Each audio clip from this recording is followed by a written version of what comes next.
Welcome to the lecture over the different mechanisms of evolution. Before we get into the new mechanisms, I want to revisit Darwin's theory of natural selection, where he states that over time, species that are best suited for their environment will survive and pass the beneficial traits to their offspring. And we're going to model that really quick in my little demonstration here. I have a map of some land masses, and then on this map are different buttons.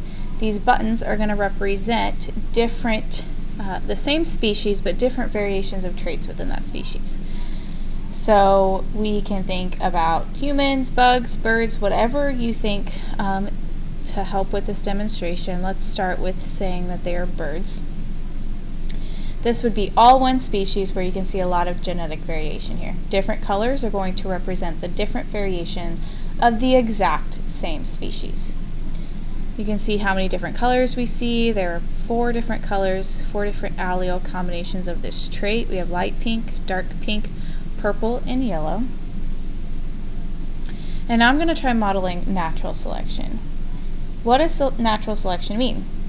We just learned that it is the change in the ones that are most fit to survive in the species will be able to survive and reproduce. And so, how can we model that? Well, we can model that by predators coming in and eating specific types of organisms. So let's say we have a predator come in, and this predator likes the pink trait of this population.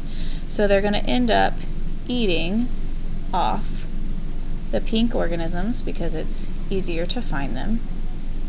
They might catch a couple of the other ones, but they're going to start eating off those organisms because they were easier to catch.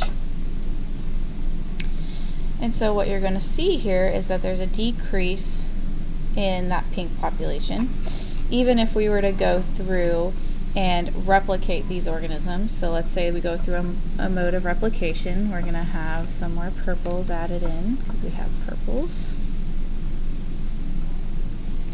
Let's see more dark pinks coming in. There's a lot of dark pinks. More yellows.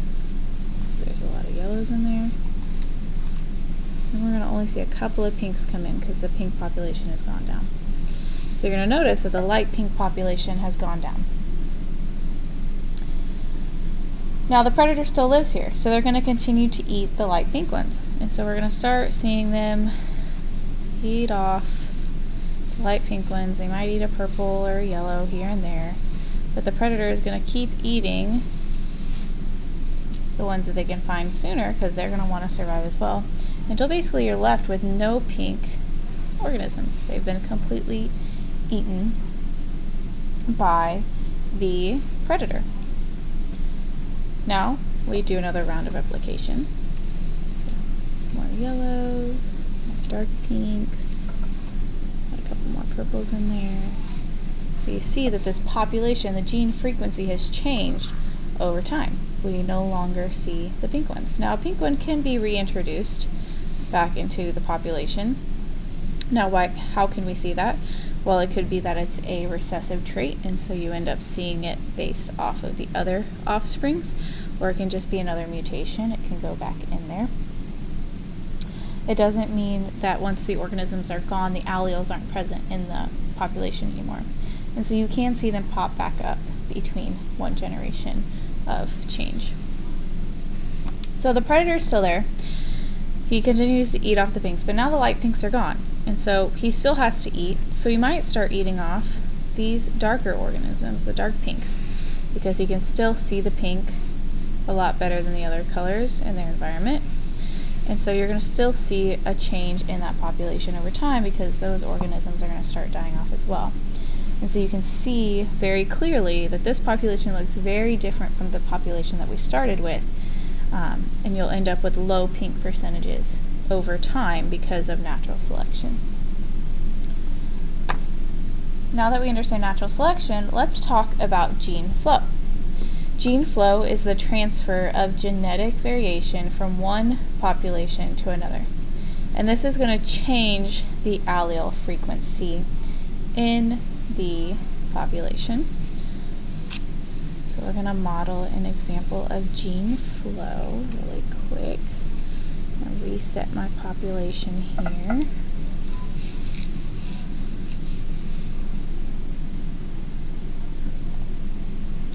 So I still have a very diverse population with all of those different colors in there. Now, natural selection is not the only way that we see evolution occur. It was dependent on variety, and we do have variety here. So we could see natural selection, but there's other ways that evolution can happen. Remember, evolution is a change in the gene frequency of a population over time. So it's not just natural selection that can lead to that. Sometimes we have something called gene flow. Gene flow is whenever a group of organisms are going to go somewhere else and join another group of organisms. So for example, if I'm going to model gene flow, I have two different populations here that are separated geographically from another. So this is on a separate island over here. You don't see these genes up here and these genes down here because they are separated geographically.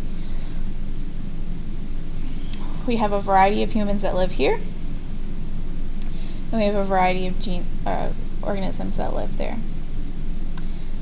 These organisms are still reproducing here, while these organisms are reproducing over here, but they do not mix or reproduce with one another because of that geographic barrier.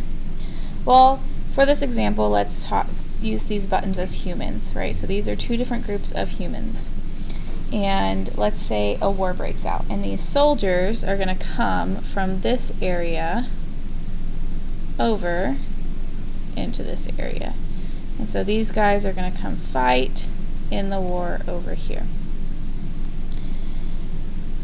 So what I'm doing now is moving their genes to this area because they're physically coming to this area to fight the war. So their genes are obviously going to come with them. So what we often see during wartime is that the soldiers begin to reproduce with the locals.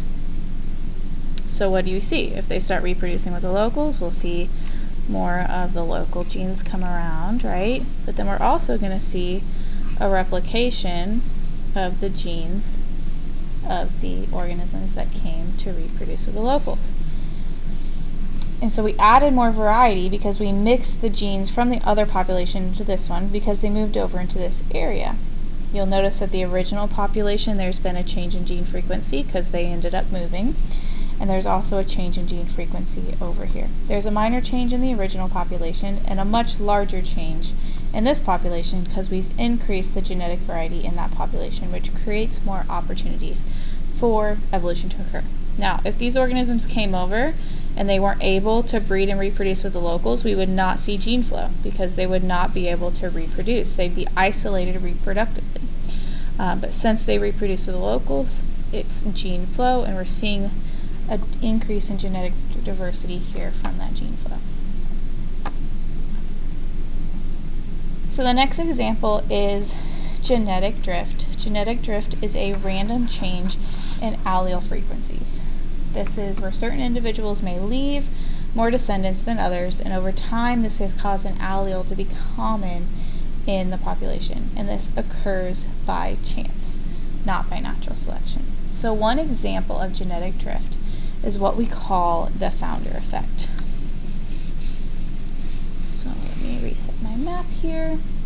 The founder effect is where allele frequencies change as a result of the migration of a small subgroup of the population. And so this causes a change of gene frequency in the gene pool. It's not natural selection, but it's simply by chance. So let's model the founder effect on our map here.